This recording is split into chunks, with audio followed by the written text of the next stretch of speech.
先送上嚟嘅白切雞，呢啲咧就係遊客最愛，即係我唔係話佢人哋做得唔好啊，因為全熟同唔全熟係有兩種做法，做全熟都上嚟嘅就係腸粉、牛肉榨菜腸粉，有得食點心同埋點餸就係有呢個好處。有觀眾講過廣州啲腸粉好多油。嗰啲分店啊，嗰啲喺嗰啲寫字樓咁樣，你度度都就睇唔到呢啲㗎啦。佢仲有文物單位嚟。就展覽，都係攞翻啲舊嘅相出嚟俾大家睇下咁啦。係啊，以前70年代、80年代上下九就係咁嘅。哇！大家仲認唔認得到啊？以前嘅巴士就係咁嘅。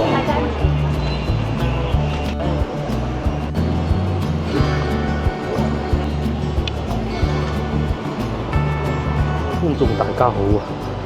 又嚟到假期嘅唔知第幾日，咁咧唔係第一日嚟嘅。重點咧就係、是、我哋今日又嚟旅遊區行下啦，就係、是、一個好耐都冇嚟過泮塘呢邊啦。咁我哋而家係中午差唔多12點㗎啦，咁啊應該係會喺度食啲嘢嘅。飲茶應該冇㗎啦。邊間冇人就去邊間啦嚇。咁呢度有啲咩選擇咧？譬如話比較知名嘅有法國個總統都好似嚟食過嘅泮溪酒家啦，同埋佢對面嘅廣州酒家啦。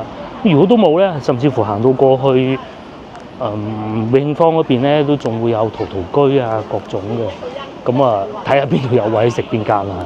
感覺上又好似多咗啲人喎。嗱，事情係咁嘅。以往咧，放長假咧，好多廣州人會出去外邊玩啊，咁啊揸下車又好，坐高鐵又好啊。但係感覺上今年好似又少咗，即係本地人係會多啲條路面咧，車係會多啲嘅。遊客又可能真係仲未到啦。開車翻鄉下都俾人走咗。回覆翻上一集嘅話題啊，亦都一路講咗好耐。其實我留意咗好耐㗎啦，就係如果假如啊，我講假如啫，而家去開平。係咩情況咧？咁啊都係嗰句啦。以往咧大概2個鐘頭係咩都到㗎啦，滋滋油油咁開。依家快咗啲啦，琴晚係4個半鐘，依家係3個半鐘嚇。咁啊2個鐘變3個半鐘，係路上好塞車啊！嗰啲人咧係點解咧？大家知唔知？因為就高速免費啊嘛。其一，其二咧就叫兩箱油嘅啫。咩意思咧？好多人買部二手車咁啊，淨係擺住喺度嘅啫，油車嚟嘅。咁然之後咧，一年淨係開2次咯，就係而家呢一次同埋過年嗰一次。咁佢哋咧上到高速咧，佢哋又唔係好懂喎。咁咧就喺嗰個慢車快車道嗰度開好慢啊，咁啊導致到成條路都好塞車。咁你話一個就話啫，好多個咧，咁係會造成塞車嘅現象嘅咩啊？而家咧市面上好多人啊，揸車嗰啲啊，就因為先頭講個原因咧，所以其實佢哋都冇揸車外遊咯。大家都想去揸車外遊下行下嘅，我哋都想去，但係見到咁樣塞車，唔好搞啦。係冇又冇咁誇張，你講到即係不過都差唔多。冇塞車就得，冇壞車就得。咁同埋仲有件事情就係喺度嚟到而家呢個時間咧，就會有一種現象咧，嗰啲開油車同埋電車嘅人就互相喺度噴咯。就話你電車啊，行唔到去嗰度㗎，跟住嗰啲電車又話有車嗰啲人啊，我都行得到㗎，但係你又唔諗下你油費幾貴嘅咁啊，係好好笑㗎嚇！即係成日咧講啊，中國啲電車有幾勁有幾勁咧，其實喺我哋內部啊，有班死硬派揸油車嘅人咧，都係因為佢哋未開過電車唔知啊，都係覺得梗係有車好㗎啦咁。咁啊，包括譬如話我隔離屋蔡先生咁就係，佢話電車邊係得㗎？這樣那樣，好笑，我唔敢同佢討論嘅。嗱，舉個例子，我個舅父啊講過好多次嘅，佢都係一個有車揸咗好多年嘅人㗎啦。但係一揸部電車，咁佢身邊嗰班朋友咧就好開心啊。其實佢班朋友個個都係揸咗好多年有車㗎啦。電車點得㗎？哎呀，又要充電，但係一去充電嗰陣咧，同埋加油嗰陣咧，咁就口軟咯。遊客喎，聽到啊，佢哋講嘢不是講本地話嘅喎，哇！你睇，你其實我哋唔係諗住過嚟食嘅，係諗住嚟睇下嘅。零記瀨粉啊，凄涼咯，我第一次見咯。係第一次見零記瀨粉咁多人咯。有冇咁交關啊？佢哋買咩啊？買啲瀨粉食咯。哇！真係誇張。嚟排隊食瀨粉，不過係值得排一次嘅。同埋佢哋啲豬手伊麵都好食嘅。呢啲網約車生意又好啦，有遊客啦。咁啊呢邊啊仲不得了添，又或者食呢間都得㗎。如果有位嘅話，中群飯店，不過應該都冇位嘅。仲有得打包添啊，打包份人返屋企慢慢嘆，睇住個電視咁樣嚟食咯，幾好嘅呢間。出邊外邊呢啲就不必啦嚇。我哋繼續往前行。得11、2月都坐唔到出邊。係啊，咁啊再嚟前邊呢個西關小食又係好多人喎，雖然冇先頭靈記咁誇張，坐滿晒。我都話走咗一大部分人㗎啦。又嚟咗好多人咯。但係又嚟到一大部分人。而且呢種情況會越嚟越唔好講嚴重啦嚇。少人嘅。嗯。嗱呢啲咪遊客啦。啲人全部都係遊哇，開心啦嚇。係啊，平時大把有得食啦，我哋唔使今日食。平時啦，唔使等位。係啊，朝頭早行過得嗰2張台嗰陣，馬蹄爽清熱好。呢一間唔錯，認住阿靚仔，加好多嘢食嘅。如果你喜歡嘅話，仲有呢個啦，莫大無食雞。如果你喜歡食啲本地人喜歡食的白切雞咧，就呢一間啊。仲有冇位咧？不過唔係好容易有位嘅，你經常都冇位嘅，冇位咯。只係23，哇咁都抵食啊！一樣坐滿啊！哇，咁誇張！係啊，節日23，誇張。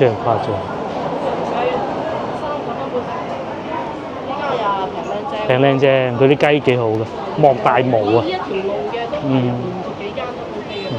咁啊，再行前少少咧就半溪酒家啦，我哋去睇睇先。去睇下，我覺得冇咯，不過睇咗再講啦。斜對面半溪酒家。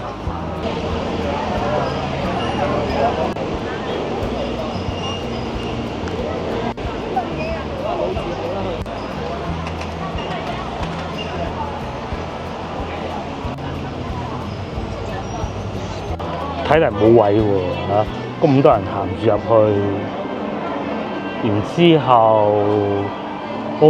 要加收啊！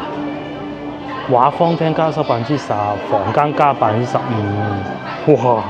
收15%啊，收10%定15%？ 10。可能太多人等先開啊廳。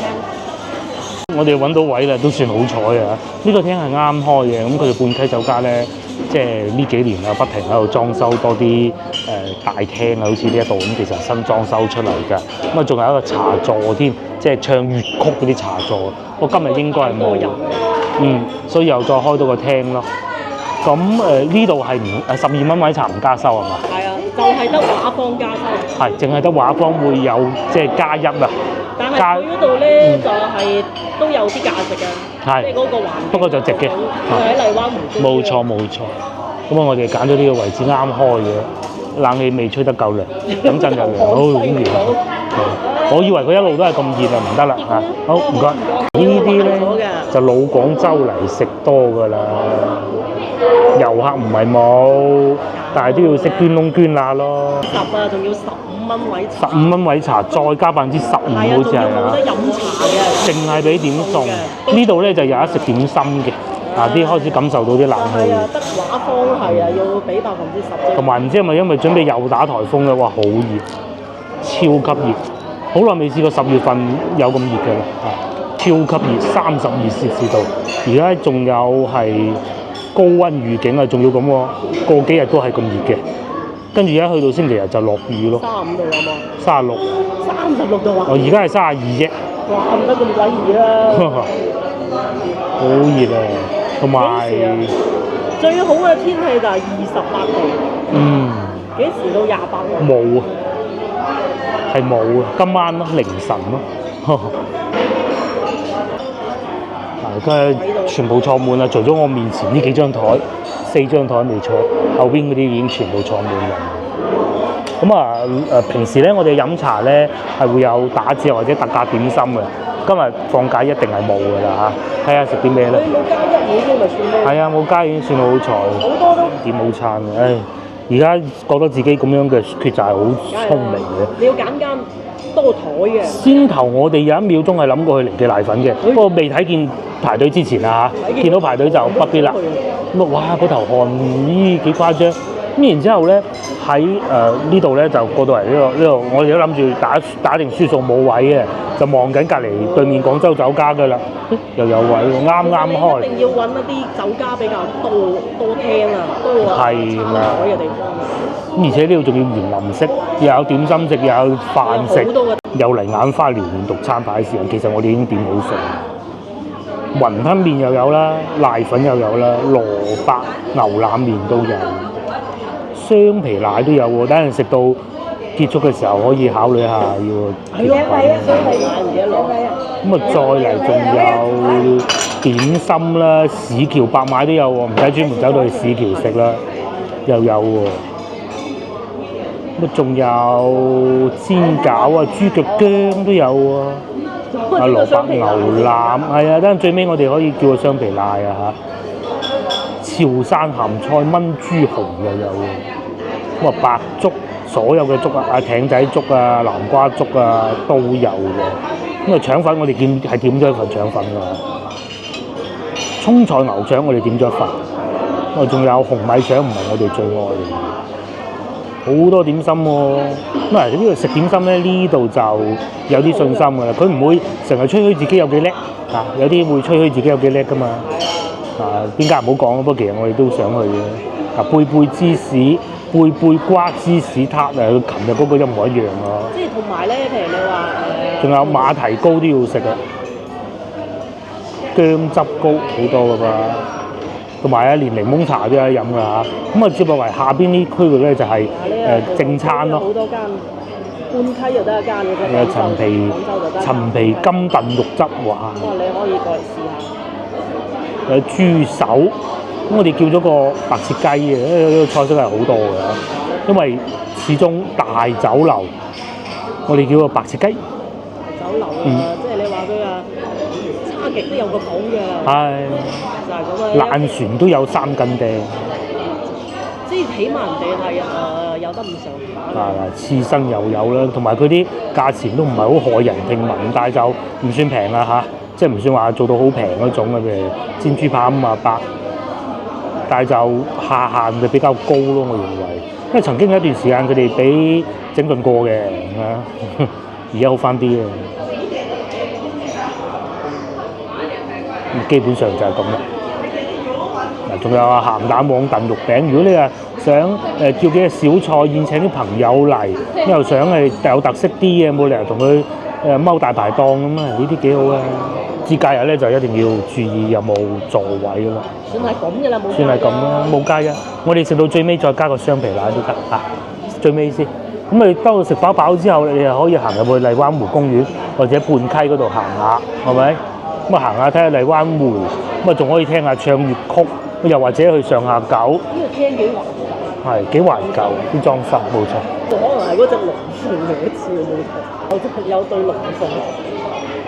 咁啊，先送上嚟嘅白切雞，呢啲咧就係遊客最愛，即係我唔係話佢人哋做得唔好啊，因為全熟同唔全熟係有兩種做法，做全熟都唔係咁容易嘅，呢個係全熟嘅。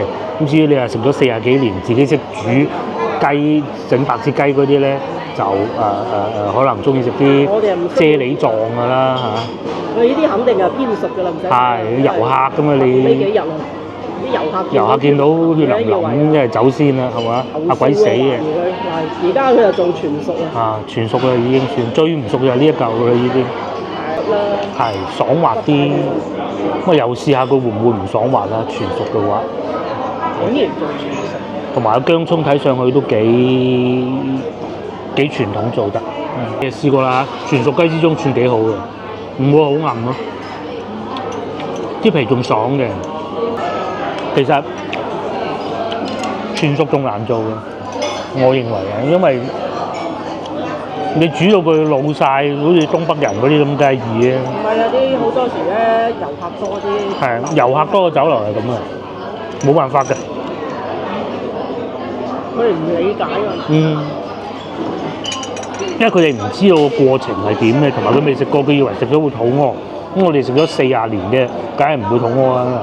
嗱，試下呢嚿嚇，同埋佢油脂都幾豐富嘅，就唔係嗰種乾猛猛嗰種嘅。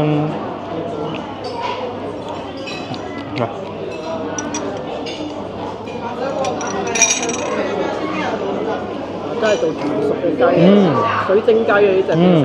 好多地道嘅廣州人咧，有時候佢食湛江雞咧，都會好硬嘅。其實咧，嗰啲反而有雞味嘅，佢係雞腦啊嘛。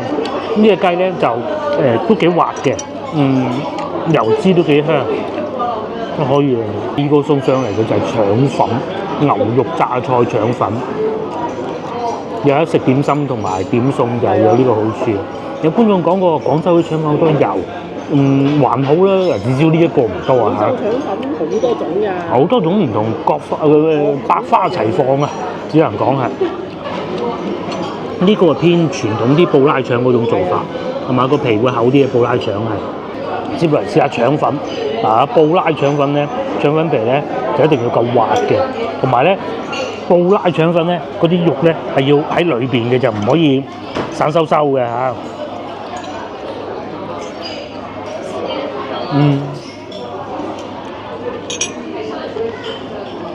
榨菜唔算太多，不過有牛肉。冇乜牛肉多。嗱，呢啲有冇預製大佬？冇預製，預製仲預製嗰啲唔會有生菜入邊。唔會嘅。我食埋生菜咧。你食得成嚿？成條我食啊！呢種做法佢嗰啲油係會少啲，同埋個豉油啊會稀啲嘅啊。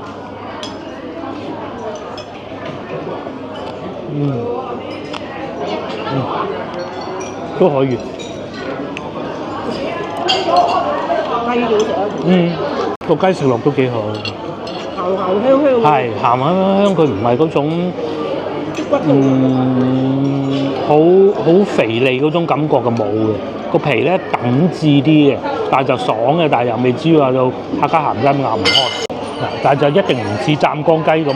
其實好老實講，我唔係太喜歡湛江雞嘅。我問心嗰句真係，因為佢裏邊韌係一回事喎。韌咧，你換嚟有雞味，但係嗰個肥膏咧好恐怖。係啊，啲牙你得先得啊。都唔係牙唔牙事，嗰個肥膏睇見都幾驚人嘅。最後一個嚟啊！呢啲係今日就係小菜。上翻食晒啦。呢個係白菜雜菜煲，裏邊仲有幾個貝，同埋唔算炸得好厲害嘅豆卜，夠健康啊！攤凍下先，全部已經坐滿呢個廳，好多都係遊客啊！因為後來上嚟嗰啲有幾個都係遊客嚟嘅，啱去完公園行完咁樣，佢誒應該唔係嗰種話喺外省嚟嘅遊客嘅，我估咁啊行完公園成身汗咁咪入嚟行下咯。我不定啲湯先，夾多條菜，咁啊夠健康啊嘛。夠晒健康，已經食咗一條菜，裏邊仲有啲粉絲添，好腍。然之中呢啲菜心開始好食嘅時間開始到，即係我哋廣州嘅未凍啫，其實外省已經凍咗好耐。係啊，廣州邊度有菜煮啊？我哋係食飽飽啦。原先咪有諗過葡萄居，不過諗過下呢個半溪酒家咧，又得一間嘅。葡萄居咧，你去到深圳都有。其他地方有冇我唔知嚇，所以咧都係揀翻呢個嘅，尤其冇乜所謂。你譬如你第一次嚟廣州嗰啲啊，即係好日都唔嚟嗰啲咧，可以嚟試下。係，而且呢度環境啊、服務各方面都幾好嘅，唔錯啊！有機會嚟試下。我講翻呢個話題，如果依家要去開平碉樓。文化旅遊區智力村，我隨便揀嘅嘢，咁咧係要3個鐘頭嘅，因為點解咧？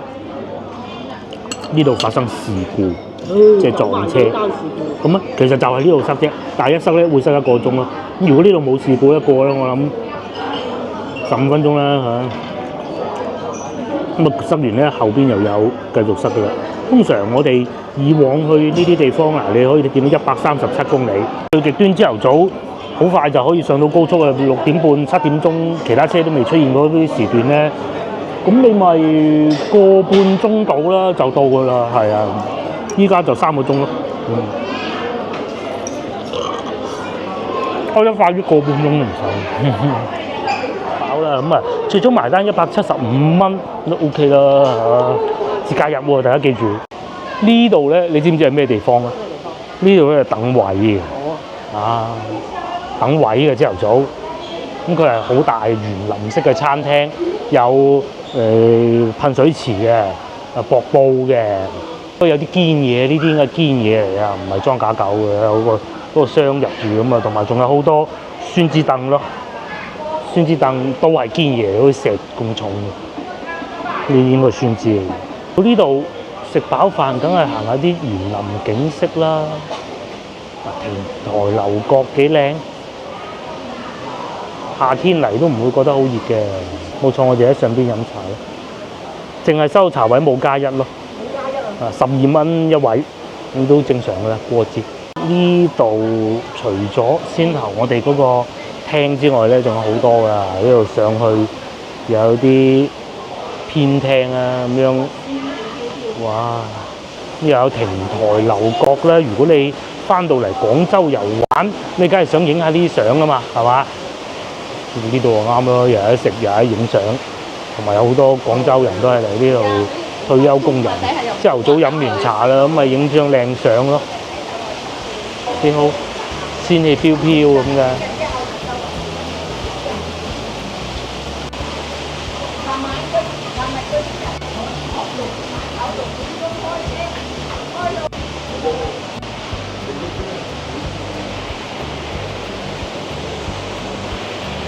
接落嚟呢個大啲嘅廳啊，萬壽宮呢度又係滿座嘅。先頭嗰度幾好啊，有得食點心，呢邊都有喎。嗱，靚仔就食緊佢個蝦餃，幾開心啊！咁以前咧曾經有一段時間咧就話半街酒家呢度太大啊，上菜唔夠熱啊。咁啊而家應該係改善咗㗎啦。哇！仲有呢個老火靚湯添，咦？嗰啲叉燒幾靚，講到最靚嘅一個廳一定係畫坊㗎啦，就係前邊嗰度嘅，滿座㗎啦，好快就。係啊，仲有煲湯，現場煲，後邊係斬緊叉燒，仲有靚叉燒食。豉油雞都好吸引啊！嗱，呢度嘅畫坊，先頭就上嚟個畫坊啊嘛。呢度茶位好似15啊，15蚊仲要再加收。再加收嘅，咁其實都冇咩所謂，即係都值嘅。佢有佢個價值啊。係，都值嘅。好靚嘅入邊。哇！你喺上邊嗰啲雕嗰個屋頂，啲嶺南風格喺呢度可以睇到啦。你去嗱，譬如你話去咩廣州酒家啊，即係。嗰啲分店啊，嗰啲喺嗰啲寫字樓咁樣，你度嗰啲就睇唔到呢啲㗎啦。佢仲有文物單位嚟嘅。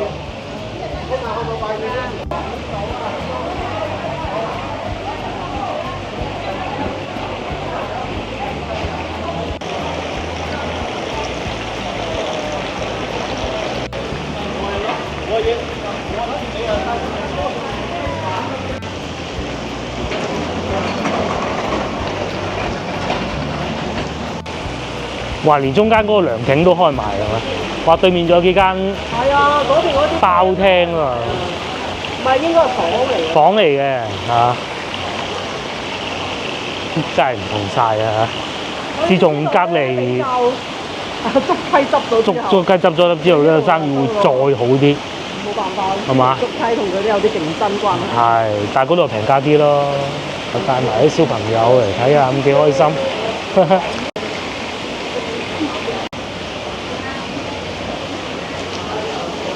仲有好多海鮮食喎，淡水魚都有，海鮮、河鮮任君選擇，有啲咁嘅服務啊！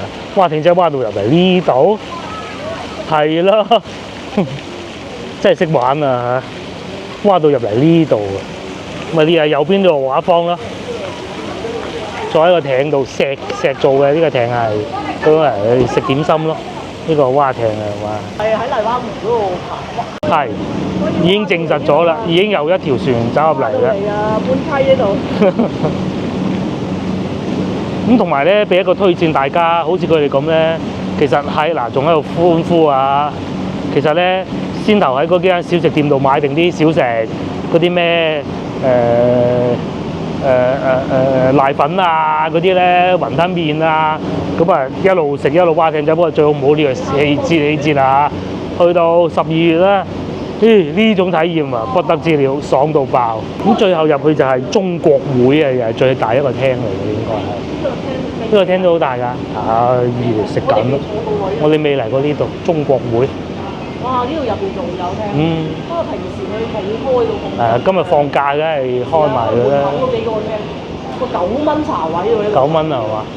唔係佢有分時段嘅係嘛？我都係9蚊。係咯，嗱呢度仲平，茶位9蚊。哦，8點半前結帳就要3蚊8添啫，不過唔係今日啊嚇，今日一定唔關事嘅。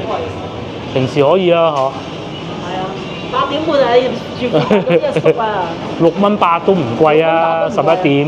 下午茶仲有。係今日先至貴啲啫嘛。呢度得唔得？可以。幾好喎！呢度係食飯嘅，冇得叫點心咯，都可以啊。嗰個節假日啊，嚟呢啲啊做依家。冇錯。同埋咧，先頭入嚟之前睇過，原來咧最初啊，我講最初呢度嘅設計師咧係法國人嚟嘅。一來咧，佢又融入咗嗰啲平台樓閣啊、嶺南風格，又有啲歐洲嘅元素咁嘅喎嚇。仲有一個銀島廳，呢度好多啊，真係好多廳。係坐下後邊呢啲客先。金島廳、銀島廳呢度，呢度仲有得飲茶咩？冇得飲茶啦，呢度冇人食點心咧，個個都係食飯㗎啦，個個都係喺度食緊飯，冇飲茶嘅。嚟到個邊皮咧，一步之遙對面咧就係荔灣湖，不過係過唔到去嘅，除非你游水咯。咁但係即係冇理由咧，游水係講笑，就係唔整得，可以坐船過去咯。係裏邊係荔灣湖啦。咁啊幾舒服嘅係，哇！不過今日真係好晒，客嚟到呢度都係食飽飽啊，留念下，影張靚相咁咯。叔叔阿姨啊，懷緬一下以前嚟呢度飲茶嘅情景啦嚇，哇變咗好多啦咁。翻新好之後嘅冠啟酒家，我哋係第一次嚟嘅。咁原來咧不知不覺呢度已經成為全國最大嘅園林式酒家嚟㗎啦，唔係廣州，唔係廣東啊，係全國啊。咁大家見我哋行過咁多廳，其實有2個廳我都冇影啦。就真係最大嘅，起碼坐得到咁多人。得嚟下㗎。啊！因為你廣州你其他咩同圖居嗰啲，你好多啊嘛分店，但係你半區就得一間㗎。係啦，圖居咁你到深圳都有得食嘅。個廣州酒家總店又裝修緊，上海都有圖居啊！有全國都有嘅，即係成都嗰啲都。哇！咁但係咧，你冠溪咧就只係，因為佢呢度最大嘅特色就係園林酒家。大家有機會翻到嚟廣州嚟呢度行下，最好就係畫舫嚇，最好就係呢個。OK。咁如果咧講到話包房，你包到呢個叫荷花廳都唔錯。OK。不過就可能會比較難 book 咯。面積咧仲大過南苑酒家，我哋都去過啦。南苑酒家其實唔係好大，不過都係園林式。南苑係海珠區最大咯。唔係南苑啊，即係嗰個唔係入門口嗰下嗰個園林。係震撼啲，精緻啲，呢度係大啲、闊落啲。咁啊，好多人咧影翻張靚相咁嚇，好開心嘅。呢個靚女仲影到不得之了啊！好開心，影咗好耐啊，咁姐已經啲專業嘅。面大好多嘅，廣州酒家。至於咧，我哋又食飽飽咪嚟龍津西路行下。其實咧，我哋目的係去永慶坊嘅。咁如果你唔識路嘅咧，其實好簡單，你沿住龍津西路一路行都得。呢度上邊幾多樹木，其實今日真係好鬼熱嘅。好熱啊！但係都接受到啦。因為有樹木夠多嚇，咁咁一直往前行就永慶坊啦。咁仲有一個辦法咧，就係你去坐船咯，坐遊船都得㗎。咁你未坐過，其實作為遊客係可以嘗試一下㗎。咁啊，仲會有講解啊，各種嘅。又係唔同喎，好多呢啲小食賣，前邊就有叮叮糖。大家有冇食過叮叮糖？有個阿叔一路烤咁樣。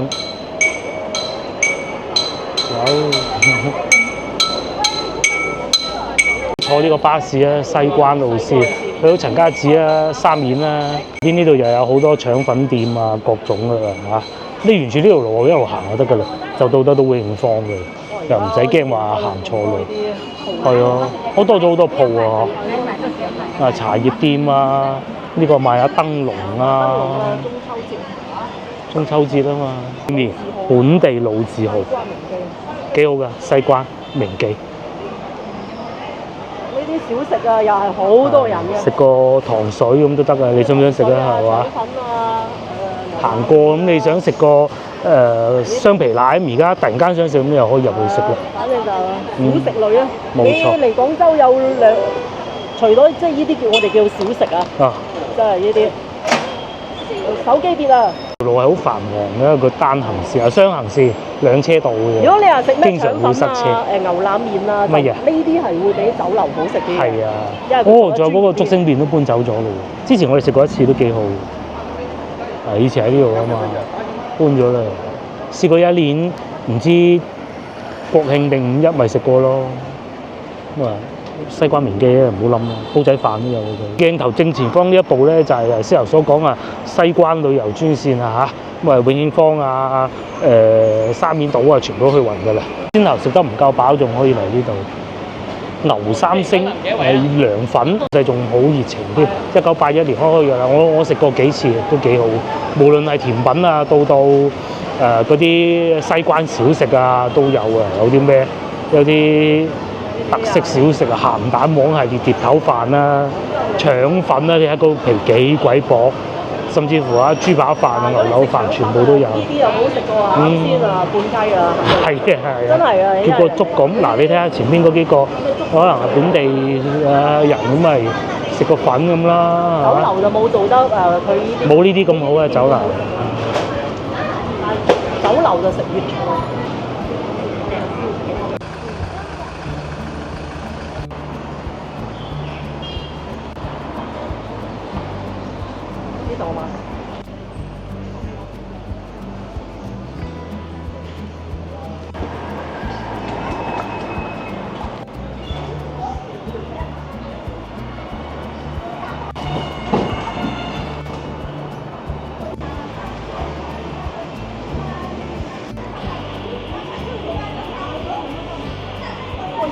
路係好長嘅，呢度龍津西咯，係啊，呢段都係嘅。咁再行前少少就唔係嘅啦，差唔多唔係嘅。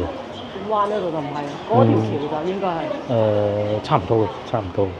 其實通常我哋都係好模糊呢條街線，好模糊嘅。我成日覺得係恩寧路。係啊，其實好長一段時間我都以為呢度係恩寧路，或者啲咩多寶路、逢源路嗰啲，因為咧嗱，佢裏邊嗰啲係逢源正街啊嘛，全部都係。咁其實咧，你識行咧嗰啲逢源正街咧，都係過得到去永慶坊嘅。不過作為遊客呢啲唔好搞呢啲啊嚇！行翻啲大路，咁仲有隻傻狗添。哇！仲有呢啲賣添，呢間鋪好有趣喎，賣嗰啲玩意，仲有啲遊戲機嗰啲帶啊！細個玩唔少呢啲。仲有呢個糖水鋪。好似阿嘟嘟姐都嚟過，我唔記得係咪呢間，幾別緻裏邊，手工杏仁糊，咁佢嘅價錢係咁嘅，仲有咖喱魚蛋食添，最貴啊！冰糖雪燉雪蛤39蚊，而且西米露18。開始見到多遊客嘅地方，永慶坊梗係多遊客啦，密都係人啦，開始咁啊就喺前邊嗰度行入去嘅。仲要帶羽絨，梗唔使一次嘅，因為你嗰啲喺着嗰3日，我哋要帶羽絨服啊，呃佢咯，係。老婆講緊先頭咧，聽到嗰啲遊客講，佢哋喺邊有烏魯木齊，即係新疆啦嚇，係落緊雪嘅依家，佢嚟到廣州避寒啊，但係慢慢都諗唔到熱到咁凄涼嘅。好鬼熱啊！係啊，終於嚟到恩寧路啦嚇，遊客地方啊，裏邊可能會更多人啊。俾一個旅遊建議大家，如果大家喜歡嘅話，去到中秋節前後嗰幾日咧，嗱我就知香港咧中秋節日日都會放假嘅，咁啊上嚟玩下啦，睇下。香港有一個好大嘅公仔，係，仲有個好大嘅公仔咁樣香港，即係大嘅公仔。哦，即係嗰啲公仔，嗰啲燈飾就清朝嘅，次次行過就好驚咁係嘛？咁嘅意思係嘛？係啊。啊，好似經過紅磡咁啊！大家明啦應該。永慶坊咧到夜晚啊，中秋節近期啊就好多燈飾嘅，我哋今日都嚟睇下，不過未開燈，喺呢度入去咯喎。走出外面路邊買。啊！一入嚟可以睇到李小龍祖居，祖居，佢冇喺度住過，佢爸爸喺度住嘅啫。祖居都帶大家入嚟行下，其實我哋係想入嚟涼下冷氣嘅，係啊，呢度有冷氣嘅，已經修復好㗎啦嚇。之前翻新過，依家就有冷氣啦，哇！好涼爽啊！壞消息啊，裏邊冇乜冷氣。係，所以都係出翻嚟。不過各位觀眾翻到嚟可以去睇下，喺度影張相啦。哇！真係好多人啊嚇，好多啊！如果唔係咁熱，我諗會更多。到傍晚啦，傍晚會多啲。其實已經因為中秋啊，走咗好多廣東人。係。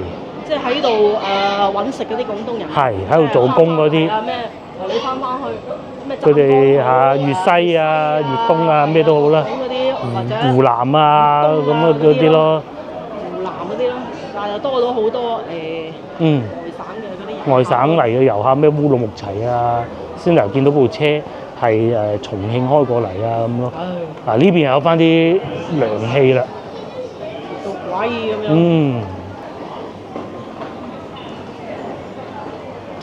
嗰啲問就係廣州要唔要帶羽絨服？係廣州係唔需要帶羽絨服嘅，一年冇10日係要着羽絨。如果你大隻啲唔怕凍嘅，其實嗰10日都唔使。半溪人哋留低一件衫，一件牛仔衫。我哋食嘢走啦，後邊嗰張台嗰個先生留低咗件牛仔外套，我睇見已經覺得好熱。佢冇嗰件衫都唔係好影響今次行程，只不過冇咗件衫。到呢個位置咧，其實就係其中一個打卡點，哇！超級多人。夜晚應該會再多啲人，上邊影相係靚啲嘅，啲燈籠換過晒嘅。之前係傳統啲嘅藤嘅，應該啲藤包住嘅。真多人喎又，因為條巷又狹窄啦嚇。咁大家嚟呢度咪行下睇下，有啲鋪頭好似啲咁，你喜歡咪入去買啲衫啊，影下相啊咁，買啲紀念品啊。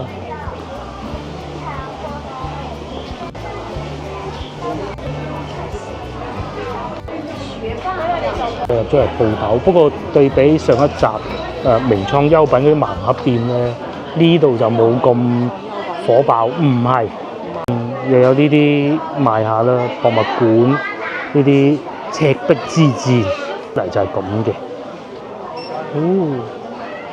本地特色啊，冰箱貼，可以啊，買個翻去啊。都幾好睇喎。幾好睇係。冇識價錢。78。嗰度寫住78，獅頭168，仲有獅頭168，但係好多人買嘅喎。咁你一場係啊，一場嚟到，咁咪食小麗燒鵝咯，係啦，有啲手信咁咯。冇錯。啲燒鵝帶唔走咯。呢個仲得意喎，小夜燈，夜晚着住嗰啲燈。又或者呢個都係夜晚會發光嘅，有好多熊貓添。呢個應該係廣州嗰幾隻熊貓係嘛？冇搞錯喎，係嘛？呢個啊？呢個幾好睇。廣東醒獅可以拼翻出嚟嘅。如果你話差2蚊咁都 OK 啊。係。真係啊！食小麗燒鵝咁你咪有啲手信帶。係啊！呢個獅子幫你開啤酒樽。呢個係啤酒蓋嚟嘅喎。係啊，呢個係石室啦，我估係咪？嗱，呢呢個仲要咩嘢？有啲實用性，嗯開瓶器嚟㗎，嗯開瓶器啊，咁啊貼喺冰箱嗰度。又或者開把扇，仲可以開嘅。幾靚喎！嗯。哇，有得幾多？南越王博物院官方文創專區啊，農曆新年嘅時候就會見到佢嘅。咁但係你想農曆新年以外嘅時間買到佢哋啲嘢咧，就喺呢度啦。南越王裏邊嗰啲圖騰啊，唔知啊，你去睇下。係去睇下，揾日去。揾日去睇下。冇錯。我都好耐冇去睇過。哦，呢個有名裝優品有呢個，哇咁大啊，砌出嚟，好甜啊！土地嘅，但係甩咗個角。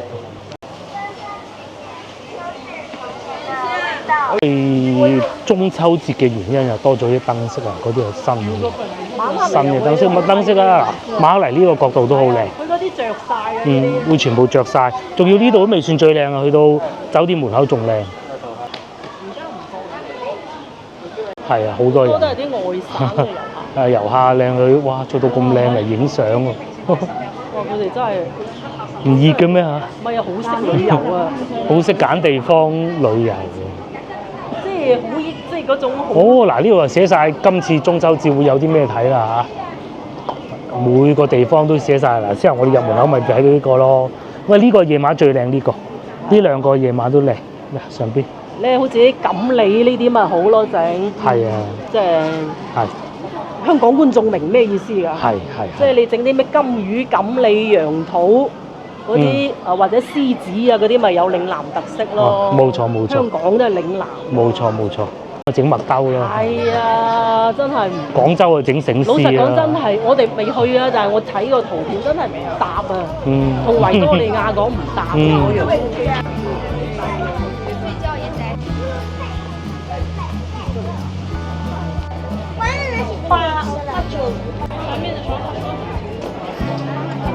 實在多遊客，咁啊我哋都係經過望一眼，亦都帶大家嚟睇下係咪真係有啲燈飾睇嘅，係嘅，我證實咗嚇，因為已經有遊客影咗相出嚟嘅，最靚呢個位，大家記住啦。到夜晚黑嚟就最靚啦，咁啊一路沿住呢個涌邊行過去前邊嗰度都靚嘅，夜晚開齊燈好靚。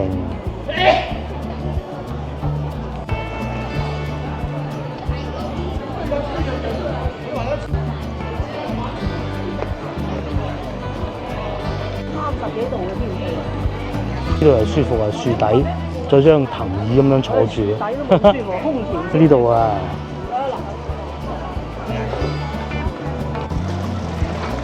嚟到另外一個打卡點，不過未着燈。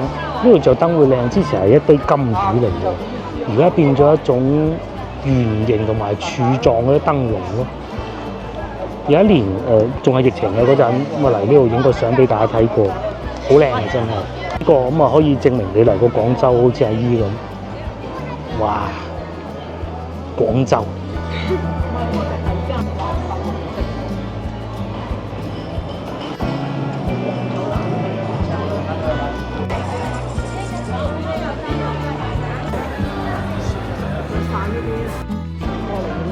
呢個男藝人，唔知大家有冇留意到，可能會少啲嘅。佢喺內地咧，俾人笑咗4-5年，只要你上網搜雞，係啊，食白切雞個雞，雞你太美咧，你就會揾到佢嘅。咁但係佢唔係好在意喎，然之後苦練自己嘅唱功。咁啊佢喺美國出道嘅，好似係佢係美國人嚟嘅，好似係唱得幾好嘅。而家又係代言，先冇揾佢，就係先頭所講個錦鯉咯。係咪？呢啲咪好睇咯，咪錦鯉咯。呢啲有嶺南特色啊嘛。係啊。我唔係好中意嗰啲整公仔嗰啲，老實講。啲線條太細唔，其實啊，之前越秀公園都整過一次香港嗰種公仔啊。笑咗幾耐啊！唉，真係冇咩嶺南特色嗰啲。呢啲先有嶺南特色㗎嘛。唔係，我就話正面影係咪影到？搞笑啊！呢個係擺埋個隻瑜伽墊啊。嗰啲旅遊㗎。哦，就係。冷氣都唔開嗰部車，睇唔明。咁啊，我哋繼續沿住人潮行埋上下九步行街。開始多人咯喎，真係上下九步行街都咁多人。於我哋又嚟到陶陶居總店，呢度係總店啊。其實我哋今日係有諗過嚟呢度食嘅，不過就考慮到應該會好多人，咁啊選擇咗半溪嘅，半溪都係打定輸數㗎啦。咁但係嗰度起碼多位過呢度啊！遊客都係嚟呢啲地方飲茶食飯啊，好正常㗎嚇。但係你話會唔會好遊客 feel？又未至於，即係嗰啲唔啱食啊、阿婆啊、牛雜啊嗰啲咧就唔會嘅嚇。呢一間又係有分少，因為係陶陶居總店呢度就係、要食就嚟總店食嚇。嚟總店食啊！冇錯。咁啊，仲有港牌車都兩地牌都上到嚟呢度添。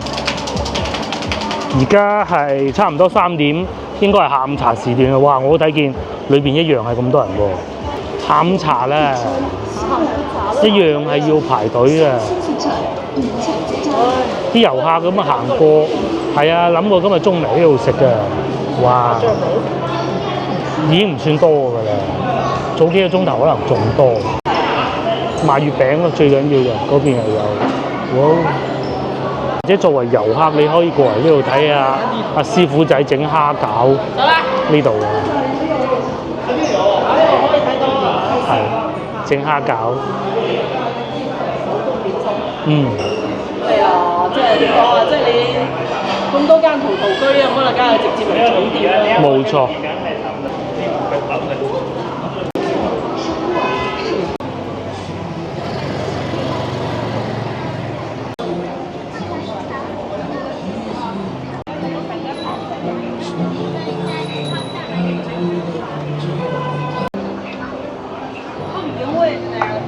住又嚟到蓮香樓門口啦！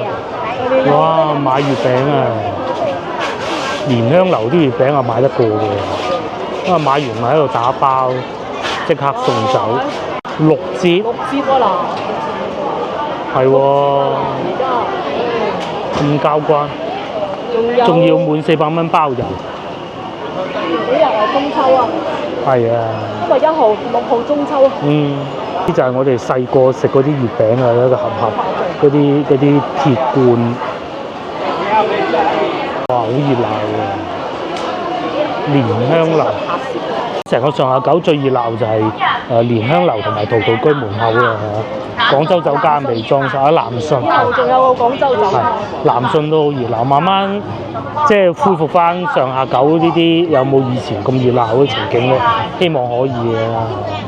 同埋今日都算多人嘅，睇平時我哋行到呢度咧，都係唔使排隊嘅。今日咧行過咧係好多人，慢慢行先得。於外邊仲厲害，塞車添，幾耐未見過上下九塞車。咁佢哋係往右轉過去大同路啊，珠璣路嗰度嘅，塞到不得之了。再誇張呢度係皇上皇買臘腸啊！臘腸係廣州手信其中一種啊嚇，應該今日係做特價嘅，我估5折喎。5折啊！5間買5斤打邊有5折㗎？但係真係多人就真嘅嚇，仲多人過先頭買月餅啊！呢度勁啊！激情全運會，活力就荔灣區啦，唔係活力新廣州啊！改過個 slogan 喎。上下九步行街95年開始有啦，步行街啊，好似全國都係比較早嘅步行街嚟。係啊，上下九係應該係最早嘅步行街啦。係啊，咁啊已經咁多年啦，咁多年啦，30年啦。上下九嘅步行街搞咗。呢度就係展覽，都係攞翻啲舊嘅相出嚟俾大家睇下咁啦。係啊，以前70年代、80年代上下九就係咁嘅。哇！大家仲認唔認得到啊？以前嘅巴士就係咁嘅，全部排到滿喎呢個巴士。咁啊下邊係踩單車，而家踩電雞啦。咁啊隔離就係十普商店。呢個係咩年代啊？真係睇唔出嚟。